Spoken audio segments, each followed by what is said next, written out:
Every month mock drill भी होती है। उसमें अवेयरनेस प्रोग्राम चलाए जाते हैं कि कैसे फायर फाइटिंग होगी, रेस्क्यू कैसे किया जाएगा। और जो हुआ है बहुत अच्छा हुआ है, लेकिन हमारे यहाँ समझ थोड़ा कम रह गया, उसको और ज्यादा मजबूती से समझ सिखाना चाहिए था। सभी अधिकारी की तरफ से एक निर्देश था कि किसी भी तरह का समाज में पैनिक न करे।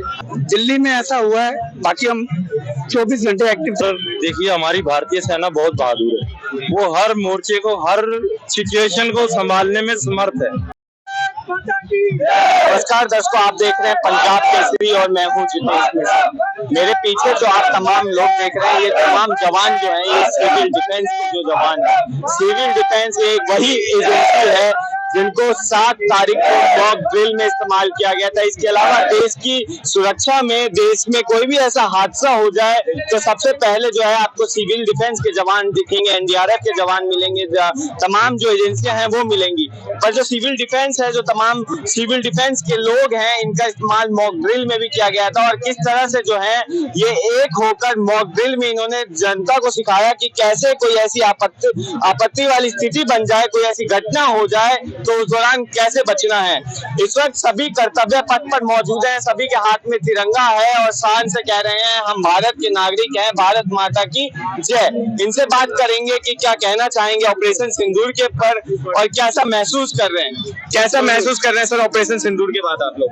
हम बहुत राहत महसूस कर रहे हैं और जो हुआ है बहुत अच्छा हुआ है, लेकिन हमारे यहाँ समझ थोड़ा कम रह गया, उसको और ज्यादा मजबूती से समझ सिखाना चाहिए था। लेकिन हम चाहते थे कि है ना, पाकिस्तान की इतनी कमर टूटे एक तरह से दोबारा सोचे नहीं आतंकवाद को पता करने का। जी क्या कहेंगे सर ऑपरेशन सिंदूर पर?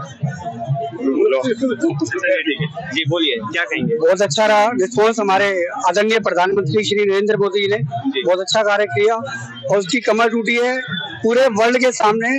वो जो है उसको जो है ये चोट पहुंचाई है कि भाई उसको कि उसने क्या किया है और उसकी सजा दी है, घर में घुस के उसको सजा दी है।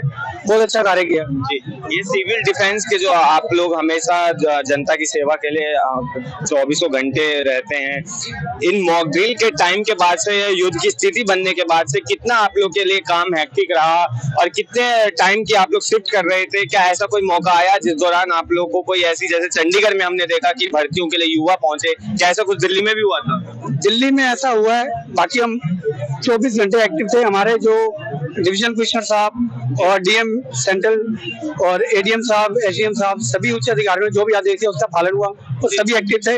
सायरन जगह जगह जो लगाए गए हैं और मॉक ड्रिल सब जगह की है, हर जगह हमारी पूरी टीम एक्टिव थी।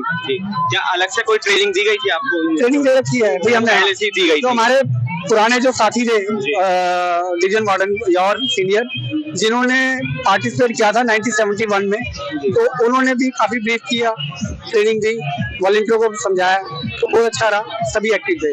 सभी अधिकारी की तरफ से एक निर्देश था कि किसी भी तरह का समाज में पैनिक न करे।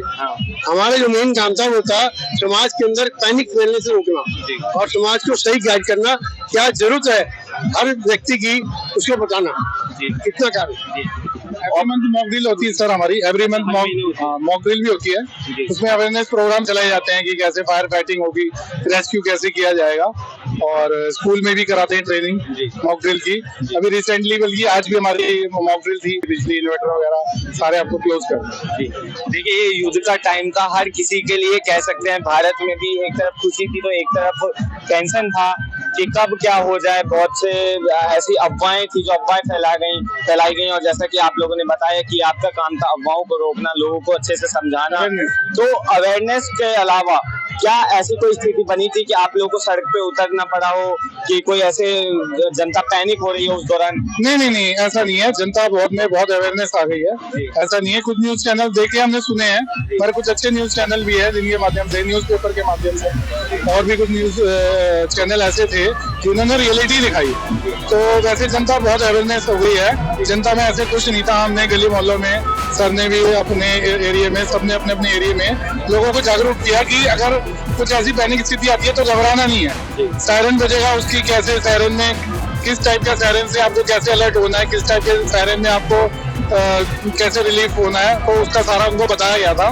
मीडिया बहुत एक्टिव है हमारी और लोग भी बहुत एक्टिव है, लोग जानते हैं सब कुछ। भारतीय सेना के लिए क्या कहेंगे? भारतीय सेना के लिए जय हिंद, सैल्यूट। कितना गर्व कर रहे हैं आप लोग कि इस भारत के आप नागरिक हैं और इसी भारत की जो सेना है उनने करारा जवाब दिया है पाकिस्तान को, जो आतंकवाद को एक तरफ बढ़ावा दे रही है और दूसरी तरफ कह रही है कि हमारा आतंकवाद से कोई वास्ता ही नहीं है। सर देखिए, हमारी भारतीय सेना बहुत बहादुर है। वो हर मोर्चे को, हर सिचुएशन को संभालने में समर्थ है। उसको मुंह तोड़ जवाब देने के लिए हमेशा तैयार रहती है इंडिया की आर्मी, और उनके लिए एक हेड ऑफ सल्यूट है सर। क्या कहेंगे सर अपनी सेना के लिए? सेना बहुत बहादुर सेना है हमारी, पूरे वर्ल्ड में सेना बहादुर है हमारी, और आतंकवाद का सफाया करना है पूरे वर्ल्ड से। जी, तो कहीं ना कहीं जो आप ये जोश, ये जज्बा देख रहे हैं, ये तमाम सिविल डिफेंस के जो जवान हैं, इनका ये जज्बा है, और किस तरह से जो है जी, तो किस तरह से जो है जो तमाम सिविल डिफेंस के अधिकारी हैं वो नेतृत्व कर रहे हैं कि जनता में पैनिक ना फैले, या इसके अलावा मॉक ड्रिल में जिस तरह से जमीनी स्तर पर सिविल डिफेंस काम कर रही थी, ये भी हमने दिखलाया आपको कि कैसे काम करते हैं ये लोग, और कितने 24 घंटे अलर्ट होने के बाद ये हमारी सेवा में हमेशा खड़े रहते हैं। और कर्तव्य पथ पर इस वक्त सिर्फ सिविल डिफेंस नहीं बल्कि तमाम जो गवर्नमेंट की एजेंसियां हैं, वो एजेंसियां यहाँ पर मौजूद हैं और भारतीय सेना को धन्यवाद कर रही हैं, गर्व से कह रही हैं हम भारतीय हैं और भारत माता की जय। बहरहाल इस पर आपकी कोई अपनी राय हो तो हमें कमेंट में लिखो। ऐसी तमाम खबरों के लिए देखते रहिए पंजाब केसरी.com दिल्ली।